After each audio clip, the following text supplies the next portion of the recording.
കഴിഞ്ഞ ദിവസം റോമിൽ വെച്ച് നടന്ന ഒമാന്റെ മധ്യസ്ഥതയിൽ ഇറാന്റെ വിദേശകാര്യമന്ത്രി അബ്ബാസ് അരാക്ചിയും അമേരിക്കയുടെ പ്രസിഡന്റ് ഡൊണാൾഡ് ട്രംപിന്റെ വെസ്റ്റ് ഏഷ്യ ദൂതൻ സ്റ്റീവ് വിറ്റ്കോഫും തമ്മിലാണ് പ്രധാനപ്പെട്ട ചർച്ച നടന്നത് ഒമാന്റെ വിദേശകാര്യമന്ത്രിയുടെ സാന്നിധ്യത്തിൽ.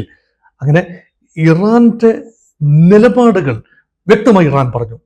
V believe in zero nuclear weapons, but we cannot accept zero nuclear programme എന്ന് പറഞ്ഞാൽ zero nuclear enrichment is not on the cards. Uranium സമ്പുഷ്ടമാക്കരുത് എന്ന് ഞങ്ങളോട് പറഞ്ഞാൽ ഞങ്ങളത് അനുസരിക്കില്ല.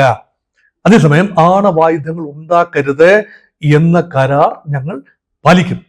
അത് രണ്ട് കാര്യങ്ങളാണ്. എൻറിച്ച് ചെയ്താലേ ആണവായുധങ്ങൾ ഉണ്ടാക്കാൻ സാധിക്കൂ.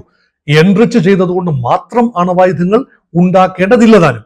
അതുകൊണ്ട് ഇതിന് മധ്യയാണ് ഇറാന്റെ നിലപാട്.